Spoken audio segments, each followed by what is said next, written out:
اور ایک روایت حضرت سلیمان بن سرد رضی اللہ تعالی عنہ سے مروی ہے، کہتے ہیں کنت جالسا مع النبی صلی اللہ علیہ وآلہ وسلم، میں حضور علیہ السلام کی مجلس میں بیٹھا ہوا تھا، دو لوگ تھے، وہ آپس میں الجھ رہے تھے، ان میں سے ایک شخص کا چہرہ غصے سے سرخ ہو گیا، رگیں پھولی ہوئی تھیں، اور ایک دوسرے کے لیے سب و شتم کا ماحول پیدا ہو گیا تھا۔ اللہ کے رسول صلی اللہ علیہ وآلہ وسلم نے ارشاد فرمایا، میں ایسا کلمہ جانتا ہوں کہ اگر یہ کلمہ پڑھ لیں تو ان کا یہ غصہ زائل ہو جائے گا، ان کی جو کیفیت ختم ہو جائے گی، اور وہ کیا ہے؟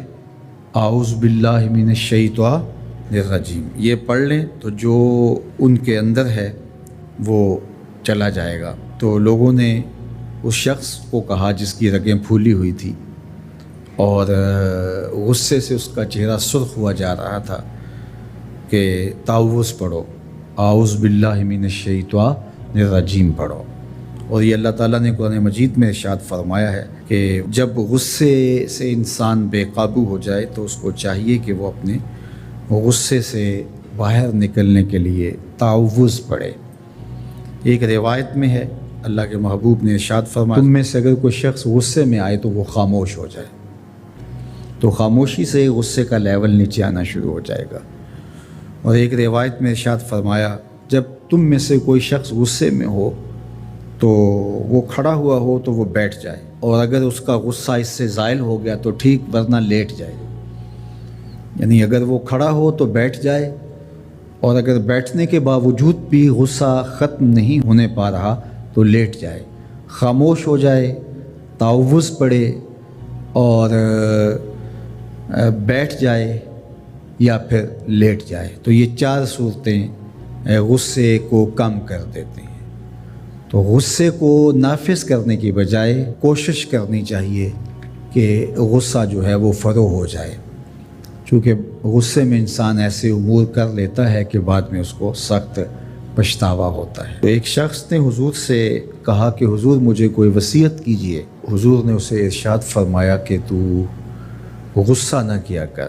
اس نے پھر کہا مجھے وصیت کیجئے، تو آقا کریم نے پھر فرمایا غصہ نہ کیجئے۔ اس نے پھر کہا، یہ بات ایک بار نہیں، اس نے کئی بار حضور سے پوچھی۔ وہ کوئی اور وصیت طلب کرنا چاہ رہا تھا کہ یہ تو ٹھیک ہے، کچھ اور وصیت بھی کیجئے۔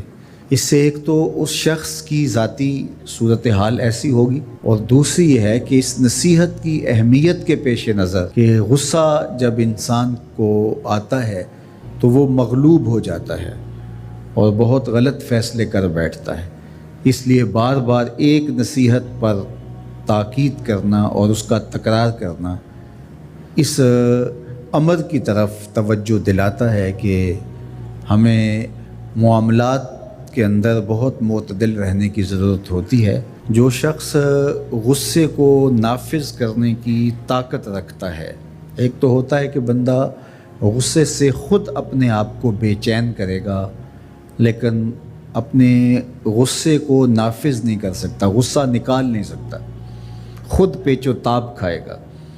لیکن یہ وہ شخص ہے جو غصے کو نافذ کر سکتا تھا، اس کے پاس طاقت تھی، لیکن اس نے اس کے باوجود غصے کو ضبط کیا۔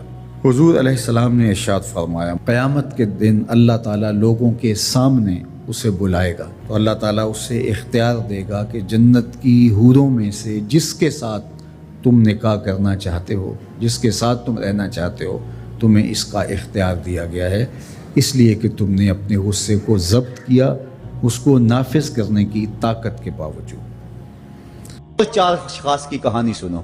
حضور نے ارشاد فرمایا، اے عمر، اگر مجھے لوگوں کے سست ہو جانے کا ڈر نہ ہو تو میں تمہیں یہ بات کہوں کہ اس خبر کو جا کے گلی بازاروں میں بتا دو اور چار اشخاص کی جنت کی گواہی دے دو کہ انہیں جنت میں جانے سے کوئی شے نہیں روک سکتی۔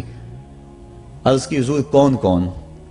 فرمایا، ایک وہ عورت جس نے اپنی ساری محبتیں اپنے خامد پہ نچھاور کر دیں اور وہ اس حال میں مری کہ اس کا خامد اس پہ راضی تھا، جنت میں جانے سے اس کو کوئی شے نہیں روک سکتی۔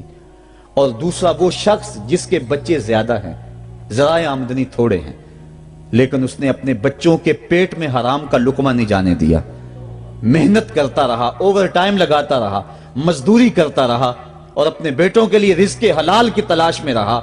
وہ بوڑھی کمر پہ بوریاں اٹھا اٹھا کے کام کرتا تھا اور اپنی کثیر اولاد کی پرورش کے لیے اس نے محنتیں بلی کی اور ان کو حرام کا لقمہ نہیں کھلایا۔ فرمایا قیامت کے دن اس کو بھی جنت میں جانے سے کوئی شے رکاوٹ نہیں پیدا کر سکتی۔ اور تیسرا حضور نے فرمایا وہ شخص کہ جو اپنے والدین کے ساتھ حسن سلوک کرے اور اس کے والدین اس پہ خوش ہوں، اس پہ راضی ہو جائیں۔ اور چوتھا وہ شخص کہ جس نے ایسی سچی توبہ کی کہ گناہوں کی طرف پلٹنا اس کے لیے اتنا مشکل تھا، جس طرح جانور کے تھن سے نکلا ہوا دودھ واپس نہیں جا سکتا، وہ گناہوں کی دنیا میں دوبارہ نہیں جا سکتا۔ تو یہ فرمایا یہ 4 شخص ایسے ہیں، عمر اگر اس بات کا ڈر نہ ہو کہ لوگ سست پڑ جائیں گے تو ان 4 اشخاص کے بارے میں شہادت دے دو کہ یہ دنیا پہ چلتے پھرتے جنتی ہیں۔ تو ماں باپ کی خدمت کرنے والا، ماں باپ کو راضی رکھنے والا یقیناً اللہ کی نعمتوں کا حقدار ہے۔ وہ بدبخت ہیں بیٹے جو ماں باپ کو راضی نہیں رکھتے۔